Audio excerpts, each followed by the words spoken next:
26 जनवरी 2001 मुंबई में सुबह के 5 बजे हजारों लोग सड़क पे उतर आए थे। पुलिस की सभी कोशिशों के बाद भी ये लोग बैरिकेड्स हटाकर और दीवार फांदकर एक खास बिल्डिंग में घुसना चाहते थे। ये खास बिल्डिंग थी इंडिया की फेवरेट शॉपिंग डेस्टिनेशन बिग बाजार। उस दिन बिग बाजार में सबसे सस्ते दिन नाम की मेगा सेल चल रही थी और किशोर बियानी के बिग बाजार ने 30 करोड़ रुपए कमाए थे केवल इस एक दिन में। लेकिन अगले 20 सालों में ऐसा क्या हुआ कि इसी बिग बाजार की हर एक स्टोर में ताला लग गया।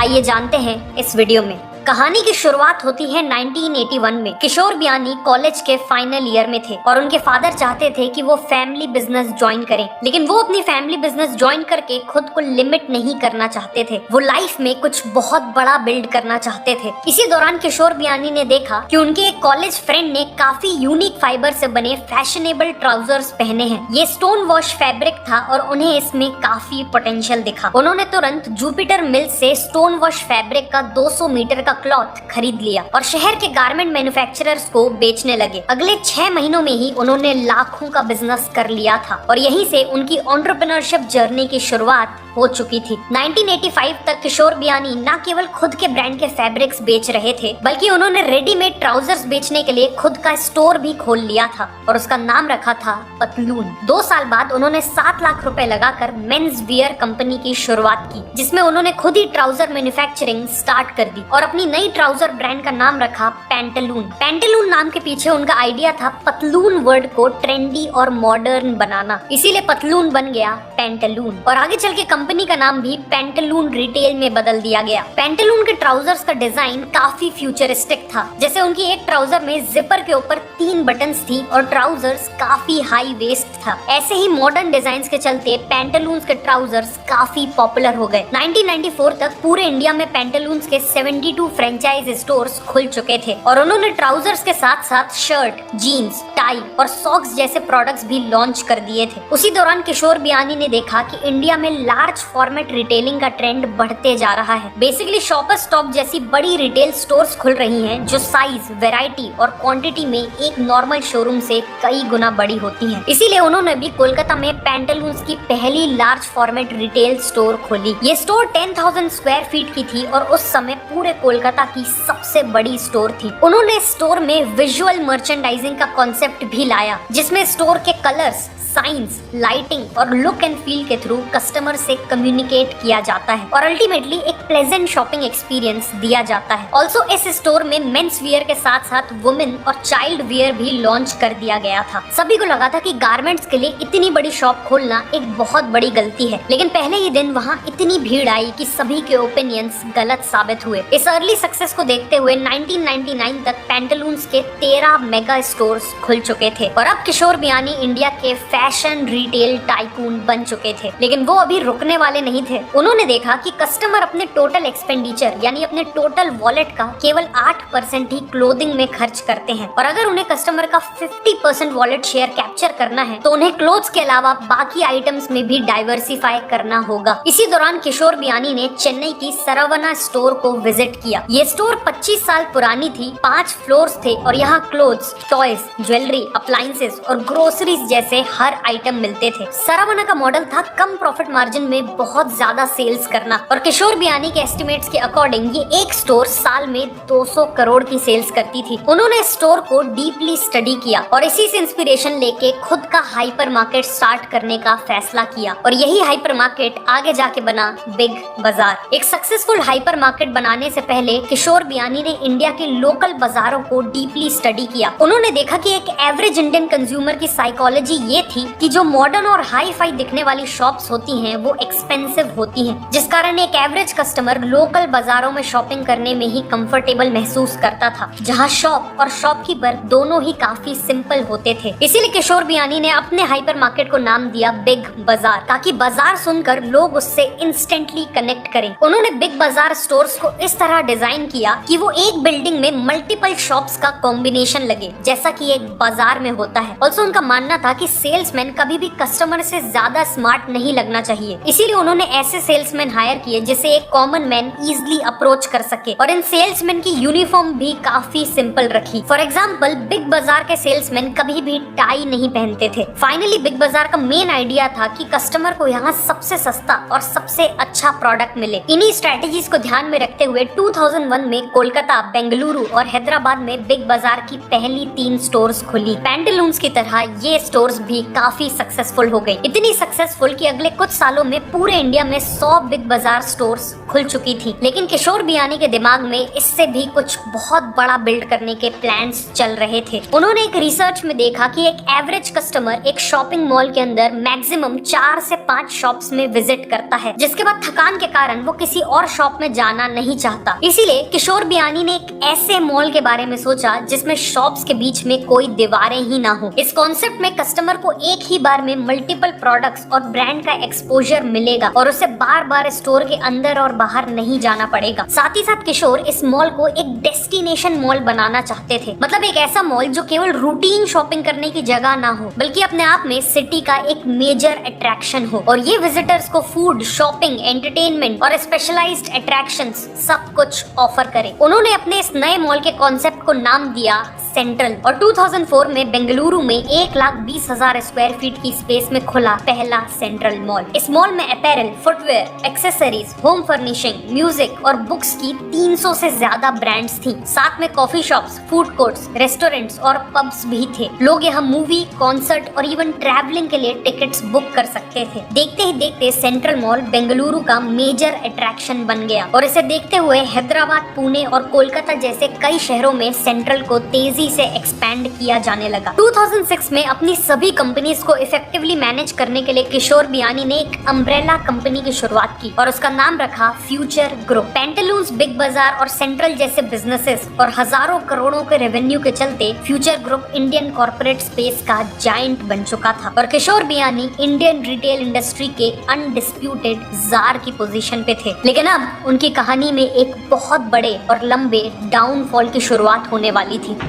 किशोर बियानी का कहना था कि वो ऐसे हर एक बिजनेस में एंटर करके रहेंगे जहां बिजनेस और कस्टमर के बीच डायरेक्ट डीलिंग होती हो और उनकी इसी फिलॉसफी से उनका डाउनफॉल हुआ। 2005 में उन्होंने एक के बाद एक 3 अपैरल ब्रांड्स को खरीद लिया। साथ ही साथ वो अलग अलग एरियाज में डाइवर्सिफाई करने लगे। जैसे 2005 में ही उन्होंने ऑल यानी अ लिटिल लार्जर की शुरुआत की। ये ब्रांड प्लस साइज क्लोथ्स बेचता था। फिर उन्होंने बिग बाजार के अंदर गोल्ड बेचने के लिए गोल्ड बाजार की शुरुआत की। घर बनाने और रेनोवेट करने के लिए होम टाउन ब्रांड की शुरुआत की। 2006 में बुक्स बेचने के लिए डीपो को स्टार्ट किया। इवन चाय और समोसा बेचने के लिए चमोसा नाम के कियोस्क स्टार्ट कर दिए। बेसिकली चाय के बिजनेस से लेकर एक पूरे घर बनाने के बिजनेस तक किशोर बियानी हर जगह मौजूद थे। लेकिन ये तो केवल शुरुआत थी। 2007 में उन्होंने फ्यूचर कैपिटल होल्डिंग्स की शुरुआत की और फाइनेंशियल सर्विसेज जैसे वेल्थ मैनेजमेंट और रियल स्टेट ब्रोकिंग में एंट्री ले ली। साथ ही साथ फ्यूचर जनरली इंश्योरेंस कंपनी खोल के लाइफ इंश्योरेंस और जनरल इंश्योरेंस इंडस्ट्री में भी एंट्री ले ली। बाहर से देखने में लग रहा था कि फ्यूचर ग्रुप का बिजनेस एम्पायर काफी बड़ा और सक्सेसफुल हो चुका है, लेकिन इतनी तेजी से इतना ज्यादा एक्सपेंशन उन्होंने अपने खुद के पैसे से नहीं किया था। इस एक्सपेंशन के लिए उन्होंने हजारों करोड़ों का कर्ज यानी डेट लिया था। उन्हें उम्मीद थी कि वो स्ट्रॉन्ग सेल्स के बलबूते इस डेट को मैनेज कर लेंगे, लेकिन फिर 2008 में आया global financial crisis. Consumer spending घट गई और फ्यूचर ग्रुप की सेल्स क्रैश कर गई। केवल बिजनेस को सस्टेन करने के लिए किशोर बियानी को और भी ज्यादा डेट लेना पड़ा। 2012 तक उनके ऊपर करीब 12,000 करोड़ का डेट चढ़ चुका था और उनके लिए इसका इंटरेस्ट पे करना भी मुश्किल हो रहा था। इसीलिए किशोर बियानी को दिल पे पत्थर रखकर पैंटालून्स को 1600 करोड़ में बेचना पड़ा। साथ ही साथ फ्यूचर कैपिटल भी 4,250 करोड़ में बिक गया। किशोर बियानी की सबसे बड़ी प्रॉब्लम ये थी कि उन्होंने दूसरे बिजनेसेस में एक्सपैंड करने से पहले अपने किसी भी एक बिजनेस को मैसिवली प्रॉफिटेबल नहीं बनाया और एक क्राइसिस से डील करने के लिए सफिशिएंट कैश रिजर्व्स भी मेंटेन नहीं किए और इसीलिए उन्हें अपना एक ऐसा बिजनेस बेचना पड़ा जो उनके दिल के सबसे ज्यादा करीब लगा कि पैंटालून्स और फ्यूचर कैपिटल को बेच के जो पैसा आया है उससे उनकी प्रॉब्लम सॉल्व हो जाएंगी। लेकिन फिर कहानी में एंट्री होती है दो बहुत बड़े कॉम्पिटिटर्स की, Amazon और फ्लिपकार्ट। पिछले कुछ सालों में इन दोनों ने करोड़ों कंज्यूमर्स को ऑफलाइन शॉपिंग से ऑनलाइन शॉपिंग में शिफ्ट कर लिया था। इनसे कम्पीट करने के लिए किशोर बियानी ने भी अपनी ई कॉमर्स वेबसाइट बिग बाजार डायरेक्ट की शुरुआत की, लेकिन तब तक बहुत देर हो चुकी थी। Amazon और फ्लिपकार्ट ने already substantial market share capture कर लिया था और अब उनसे कम्पीट करना इम्पॉसिबल था। साथ ही साथ बिग बाजार डायरेक्ट में कई technical issues, customer experience problems और इन्वेंटरी इश्यूज भी थे और इन्हीं कारणों से बिग बाजार डायरेक्ट एक बहुत बड़ा फेलियर साबित हुआ और फ्यूचर ग्रुप के करोड़ों रुपए डूब गए। लेकिन शायद किशोर बियानी की सबसे बड़ी गलती थी इंडिया के किराना दुकानदारों से कम्पीट करना। उन्होंने 2015 में इजी डे नाम की small format grocery store chain को अक्वायर कर लिया था। उस समय इजी डे की 190 स्टोर्स थी और किशोर चाहते थे कि 2022 तक वो इसकी 10,000 स्टोर्स खोल दे और इंडियन किराना शॉप्स को रिप्लेस कर दे। 2018 तक 1000 स्टोर्स खुल भी चुकी थी। किराना स्टोर्स को बीट करने के लिए किशोर बियानी ने इजी डे क्लब नाम का एक मेंबरशिप प्लान लॉन्च किया था, जिसमें साल के 1000 रुपए दे के एक कस्टमर पूरे साल हर परचेज पे इजी डे से 10% डिस्काउंट ले सकता था। लेकिन उनका ये मॉडल बुरी तरह फेल हो गया। सबसे पहले तो इंडियन कस्टमर फ्यूचर में मिलने वाले डिस्काउंट के लिए पहले से पैसे नहीं देना चाहता था। ऑल्सो लोकल किराना स्टोर्स तो 10-15% डिस्काउंट बिना किसी सब्सक्रिप्शन फी के ही दे देते थे। सेकेंडली, किराना दुकानदार हमेशा लोकल पॉपुलेशन के साथ पर्सनलाइज्ड रिलेशनशिप्स बना के चलते हैं। वो लोग फ्री होम डिलीवरी और उधार में भी सामान दे देते हैं, लेकिन ये सारी चीजें इजी डे मैच नहीं कर पा रहा था। फाइनली, जहाँ किराना स्टोर्स का स्टाफ, रेंट और टेक्नोलॉजी वगैरह का खर्च ना के बराबर था, वहीं इजी डे को इन सब पे बहुत ज्यादा खर्च करना पड़ता था। इसीलिए अल्टीमेटली इजी डे को भारी लॉसेस होने लगे और 2020 तक कई स्टोर्स में ताला लग गया।